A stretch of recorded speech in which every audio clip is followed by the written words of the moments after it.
시간이 참 빨리 가죠. 벌써 이제 2023년 마지막 주일입니다. 우리가 잘 아는 그 러시아의 대문호죠. 톨스토이. 그 톨스토이가 쓴 소설 중에 사람은 무엇으로 사는가라는 소설이 있습니다. 그 소설에 보면은 참 흥미로운 이야기를 하나 합니다. 아주 짧은 이야기인데 무슨 얘기를 그 중에 하나 하냐면은 사람들에게는 자기 자신에게 진짜 뭐가 필요한지를 아는 힘이 주어지지를 않았다는 거예요.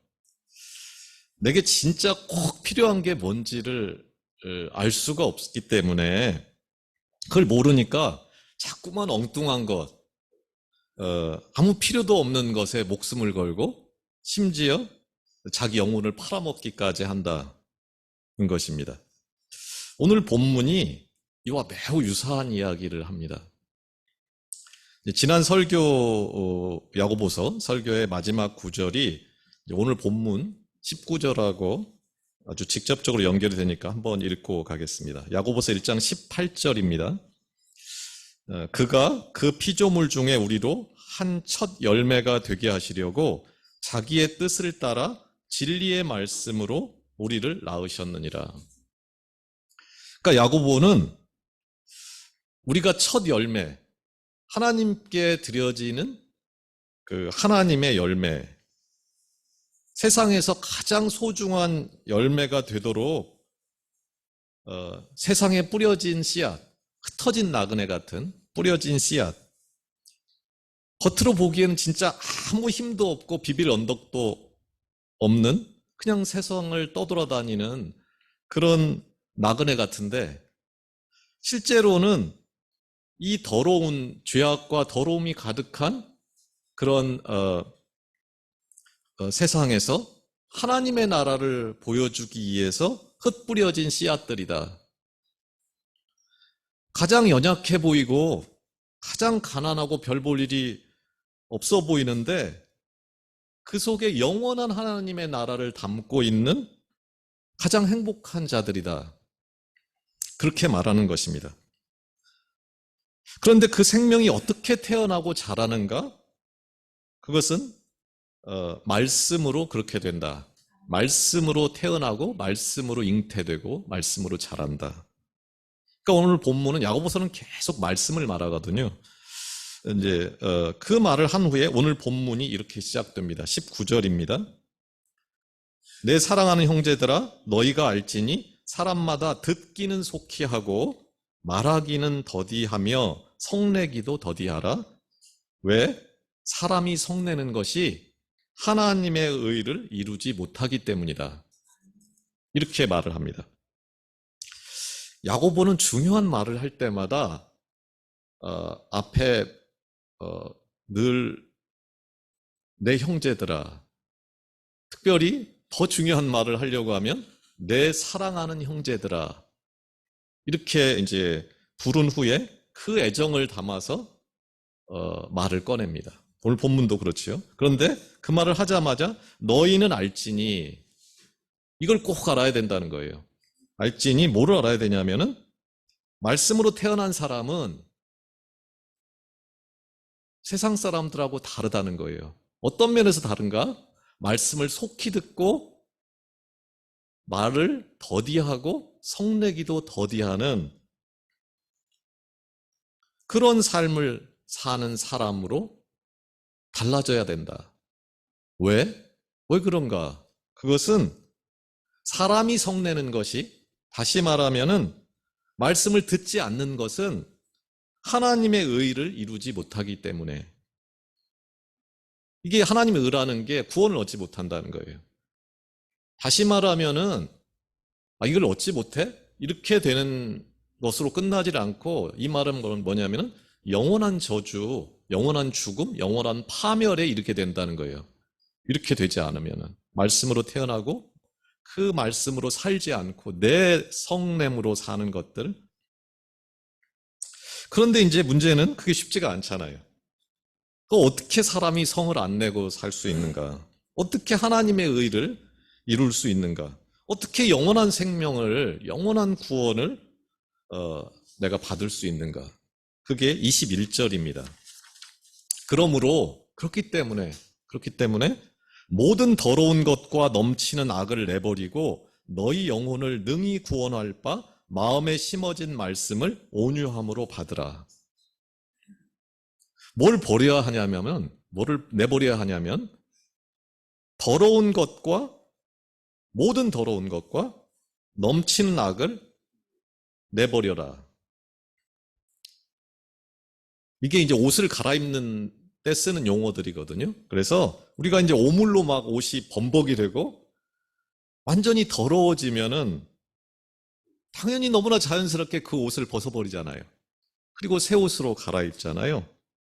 또 넘치는 악, 이게 악한 생각이라는 말인데 이거는 넘치는 악이라는 말은 뭐냐면은 뚱뚱한 사람이, 너무 살이 찐 사람이 어떻게든 내 안에 있는 그 쓸모없는 비계덩어리, 지방을 없애려고 기를 쓰고 다이어트를 하듯이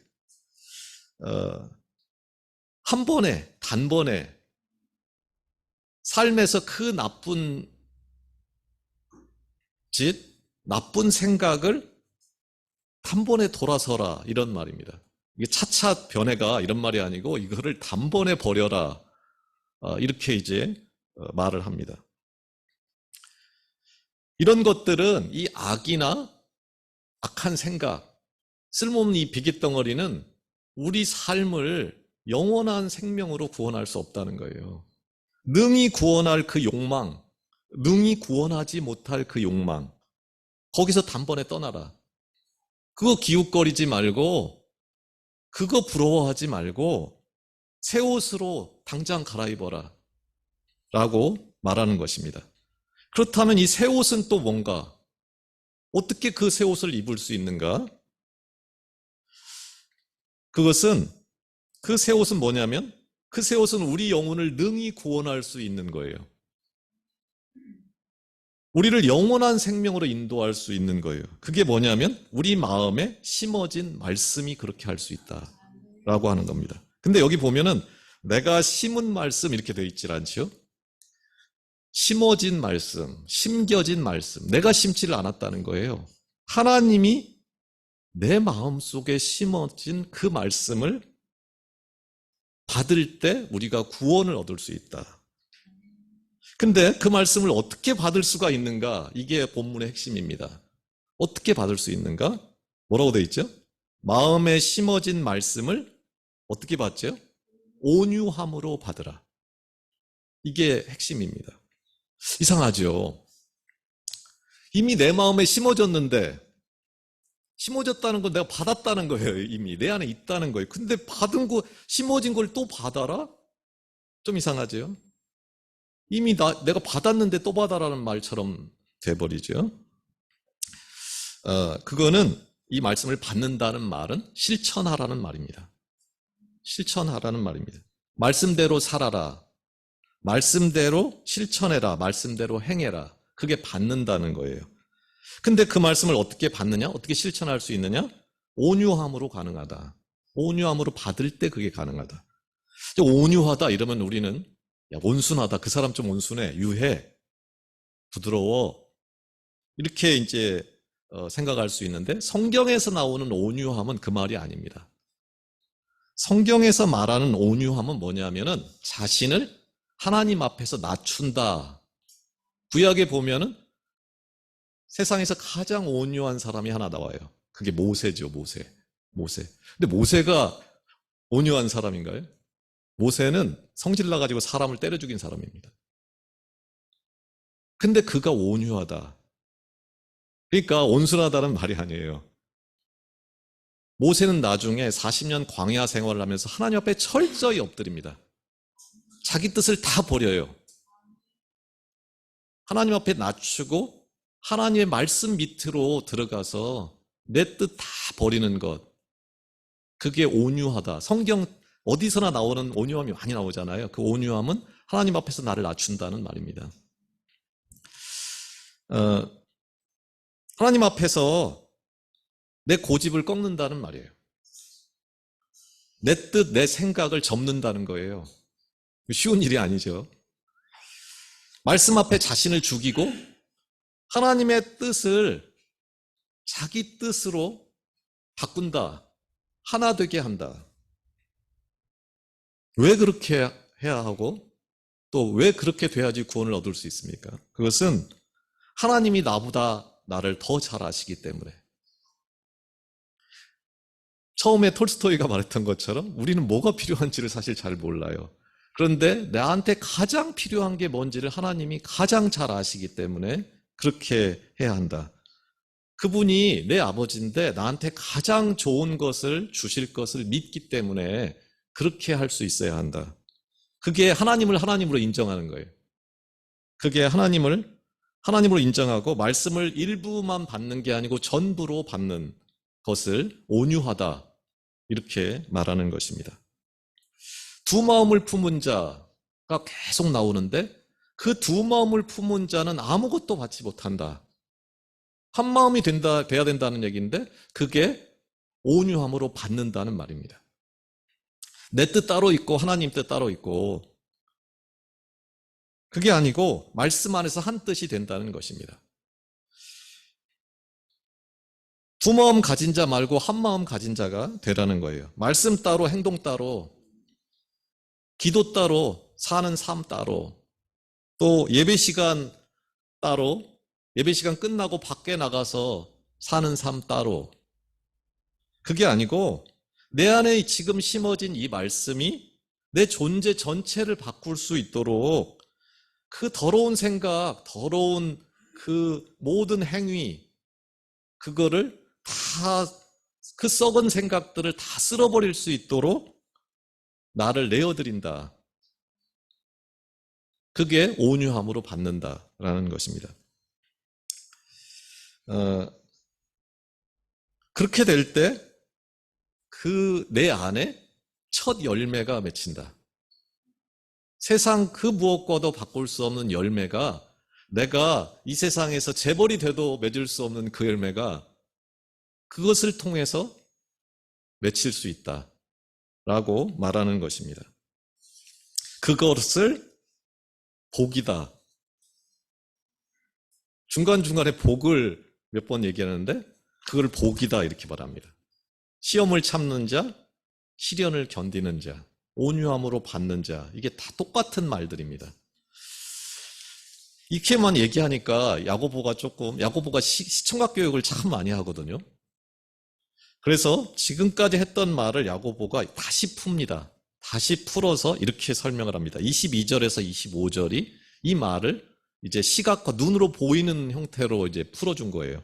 뭐라고 말하냐면 너희는 말씀을 행하는 자가 되고 듣기만 하여 자신을 속이는 자가 되지 말라. 누구든지 말씀을 듣고 행하지 아니하면 그는 거울로 자기의 생긴 얼굴을 보는 사람과 같아서 제 자신을 보고 가서 그 모습이 어떠했는지를 곧 잊어버리거니와 자유롭게 하는 온전한 말씀을 들여다보고 있는 자는 듣고 잊어버리는 자가 아니요 실천하는 자니 이 사람은 그 행하는 일에 복을 받으리라. 듣고 실천하지 않는 거는 뭐냐면은 자신을 속이는 거라는 거예요. 듣고 고개 끄덕이고 오늘 말씀 잘 들었다. 그렇게 동의하는 정도의 믿음으로는 구원을 얻지 못한다. 그 정도의 믿음은 누가 갖고 있는 믿음이냐면은 귀신도 그렇다는 거예요. 우리가 왜 그런 말 많이 하잖아요. 정말 귀신같이 잘한다 이러잖아요. 귀신도 하나님이 살아계심을 압니다. 예수 그리스도가 하나님인 거를 귀신도 다 알아요. 다 알아요. 그런데 알지만 실천하지 않고 하나님께로부터 오히려 멀어집니다. 판단을 하는 거예요. 그거는 속이는 거라는 거예요. 속이는 거라는 거예요. 그 모습을 뭐라고 야고보가 설명을 하냐면은 사람이 아침에 이제 출근하려고 하면은 이제 거울에 앞에 서지요. 서서 이제 자기 뭐 이렇게 옷도 보고 더러워졌나 이것도 털고 가겠지요. 그 다음에 출근한 다음에 어떻게 합니까? 새카맣게 잊어버리죠. 거울 한 거를 계속 거울 속에 내 모습을 생각하며 살진 않잖아요. 이 일에 빠져들고 새카맣게 잊어버립니다. 어, 순간적으로 말씀을 듣고 그것 좀 잠깐 보고 그냥 가는 거예요. 거울을 본다는 거는. 그것처럼 어떤 순간적으로 말씀을 듣고 귀로 흘려보내는 거는 자기 삶에 아무런 영향도 주지 못한다는 거예요. 아무 효과도 주지 못한다는 거예요. 그렇다면은 실천하는 사람, 속지 않는 사람은 어떤 사람인가? 본문은 이거를 이렇게 설명해요. 조금 어려운 단어들이 여기 많이 나오는데 뭐라고 되어 있냐면은 온전한 율법을 들여다보고 있는 자가 그렇다 이렇게 되어 있어요. 그러니까 말씀을 들여다보는 자 이러면 되는데 들여다보고 있는 자 이렇게 되어 있습니다. 근데 여기서 이제 들여다보고라는 말 다음에 나오는 이 있는은 어떻게 번역하면은 조금 더 이제 좋은 읽기가 되냐면은 들여다보고 거기 머물러 있는 자는 이 말을 이제 줄여서 지금 해놓은 거예요. 그러니까 이제 여기 들여다보고 이런 말은 뭐냐면은 자세히 본다는 거예요.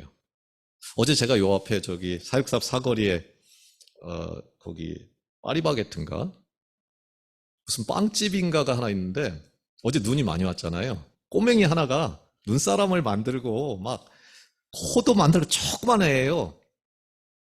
거기다 눈도 만들고 이렇게 막 조그만 이렇게 나무를 하나 꽂고 거기다가 손장갑을 껴놨더라고요. 조그만 눈사람을 만들고 이쪽으로 보고 저쪽으로 보고 하면서 가만히 눈도 조그만 손으로 이렇게 파내면서 이렇게 딱 봐요. 가까이 그러다 일어서서 보고 막 이래요. 그래서 제가 한참을 엄마가 이제 그 옆에서 그걸 쳐다보고 있더라고요. 근데 애가 막 조그만 애가 앉아서 보고 옆에서 보고 막 이래요. 그 자세히 들여다보는 거 이게 들여다본다는 말이에요. 들여다보고 있는 이 말은 뭐냐면은 머물러 있는.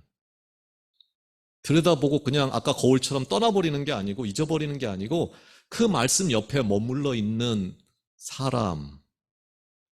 그게 실천하는 사람이라는 거예요.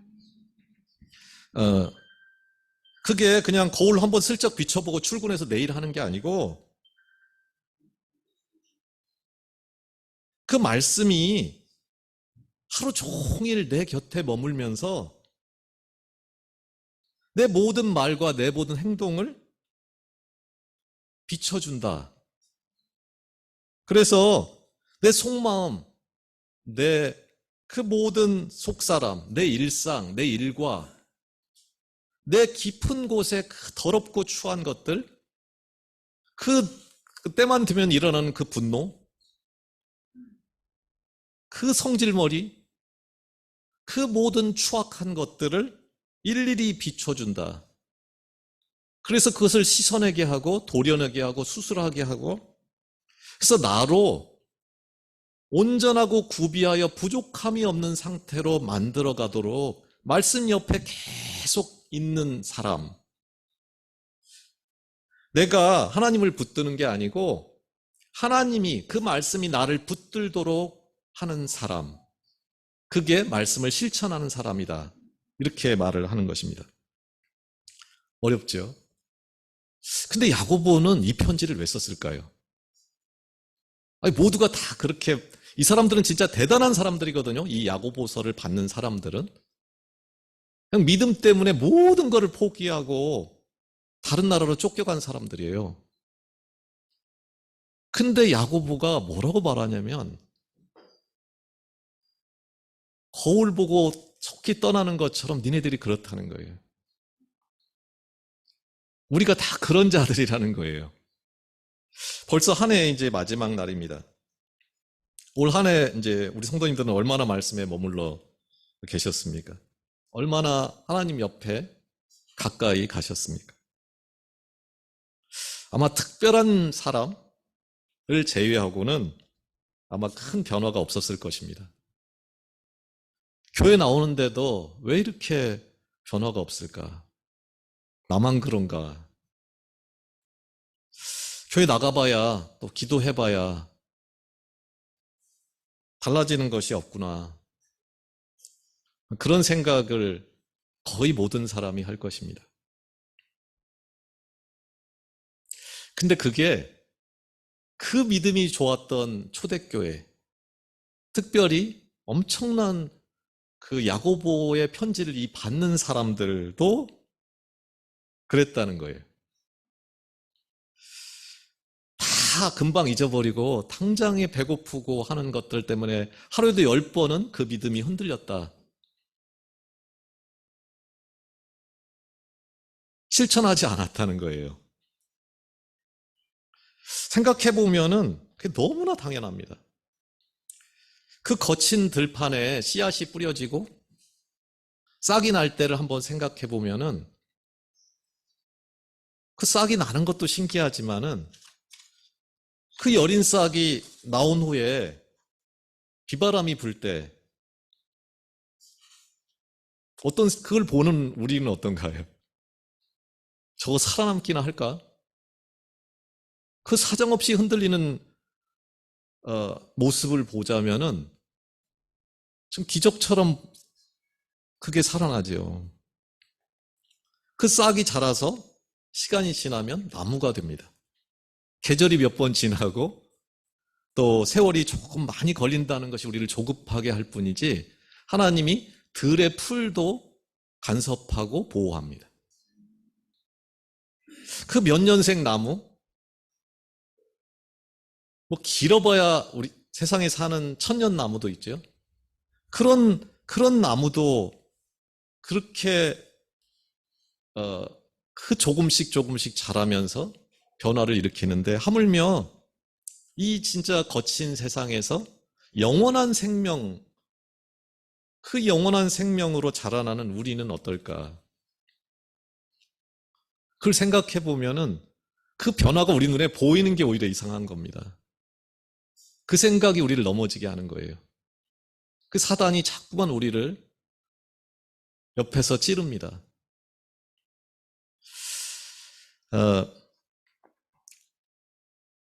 사실 변화가 없다는 것 걱정할 필요가 없습니다. 왜냐하면 우리 영혼에, 우리 마음에 말씀을 심은 분이 누구냐면 하나님이라는 거예요. 하나님이 농부예요. 하나님이 우리를 기르시는 농부요 아버지입니다. 그분이 심으셨으니까 그분이 때가 되면 이루실 것입니다. 식물도 나무도 그 비바람은 나무를 더 건강하게 합니다. 비바람은 우리를 넘어지게 하려고 부는 바람이 아니고 우리를 더 튼튼하고 더 뭔가 큰 나무로 만들려는 하나님의 손길이다. 그거를 믿음으로 볼 수 있어야 합니다. 야고보는 시험을 참는 자, 시련을 이기는 자, 하나님의 말씀 옆에 머물면서 눈물로 그 말씀대로 살려고 하는 자, 그게 다 똑같은 말이라는 거예요. 왜 이게 같은 말일까요? 한번 말씀대로 살려고 해보시죠. 얼마나 많은 시험이 있는가? 얼마나 많은 시련이 오는가? 얼마나 많은 갈등이 오고 이거 당장 때려치고 싶은 마음이 물밀듯이 밀려올 수밖에 없습니다. 집안일은 자꾸 더 꼬입니다. 아프기도 합니다. 이전에는 잘 되던 일이 더 안 될 때가 많습니다. 왜 이런 일이 올까요? 인생에 믿었는데 이게 너무 당연합니다, 실은. 왜 그런가? 제가 이제 동네 깡패들 예를 좀 많이 들죠. 이 동네 깡패들이 장악한 어떤 장소에 좀 제대로 살아보려고 하는 사람 가면 어떻게 할까요? 응? 가만두지 않습니다. 우리 편일 때는 건드리지 않아요. 근데 내가 제대로 좀 살아보려고 하면 와서 찝적대기 시작합니다. 협박합니다. 위협하지요. 그 동네 깡패 찝적댈 때 그거 무서워가지고 깡패 똘마니가 된다. 당장 그 말 들으면 좀 편안해질 것 같은데 인생 영원히 망가집니다. 그런 생각 들 때마다 내 마음에 그런 말 같지도 않은 수작을 내 인생에 걸어올 때마다, 그 협박하면서 한편으로는 달콤하게 뭔가 속삭일 때마다, 그때가 하나님이 나와 함께하는, 결정적으로 내 믿음이 성장할 수 있는 결정적인 기회의 때입니다. 방법은 되게 간단해요. 말씀 앞에 가까이 다가서면 됩니다. 예수 이름으로 떠나라 명령하면 됩니다. 헛개비들이거든요. 야고보서 4장 7절은 이렇게 말합니다.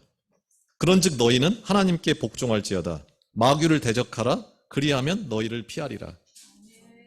그 말로 협박하는데 한마디 하면 도망가는 그 아무것도 아닌 존재들이라는 거예요. 우리는 이거를 알아야 합니다. 우리 마음속에 뭐가 심겨져 있냐면은 말씀이 심겨져 있다. 그 말씀이 뭐냐면 하나님이거든요.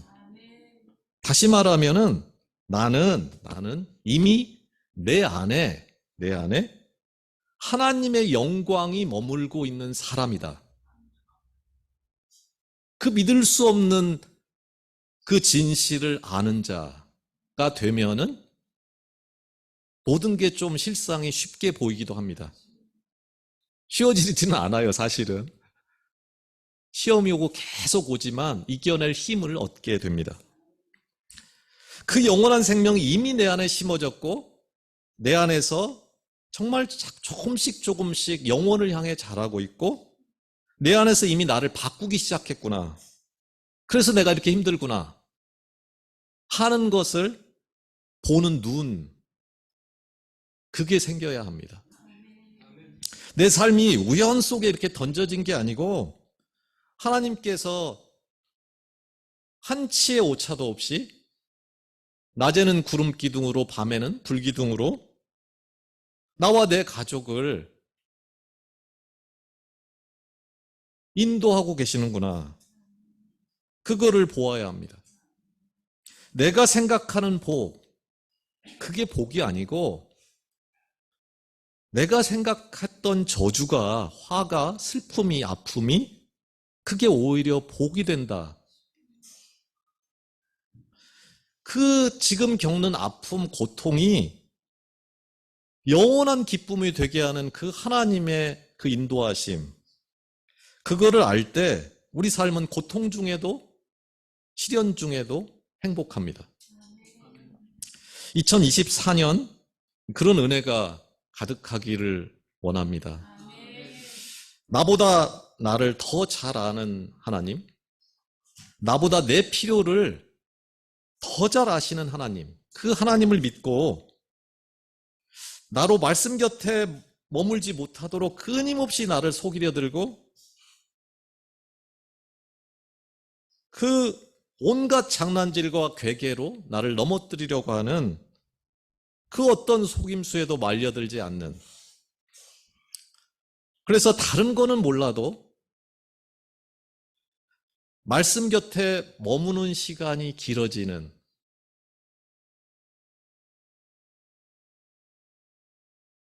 그래서 2023년보다 1.1배? 2배면 막 200%니까 너무 많아지죠? 1.2배, 10%, 20%라도 말씀을 더 읽고 또 정말 10%라도 5%라도 그 말씀을 실천하는 그 좀 쉬운 길이 아니고 하나님이 나를 고치는 그 아픈 시간을 믿음으로 견뎌내는 그런 새해가 되기를 축원합니다. 기도하겠습니다. 하나님 아버지, 하나님의 영광을 보기 원합니다. 힘들고 괴로워도 하나님 곁에, 그 말씀 곁에 머물기 원합니다. 나를 낮추고 하나님 앞에서 낮추고 온유함으로 그 말씀 받기 원합니다. 내 안에 심겨진 말씀을 어떻게든 실천하기 원합니다.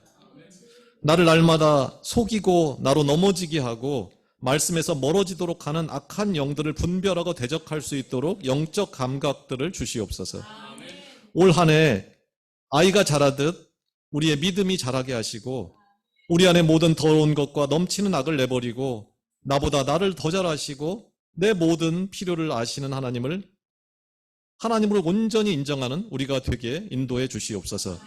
그래서 하나님으로부터 멀어지는 한 해가 아니라 살아계신 하나님을 더 깊이 체험하고 나를 부르시는 그 하나님 음성을 듣는 한 해, 하나님의 뜻이 내 삶을 통해 이루어지는 한 해가 되기를 원하며 예수 그리스도의 이름으로 기도합니다. 아멘.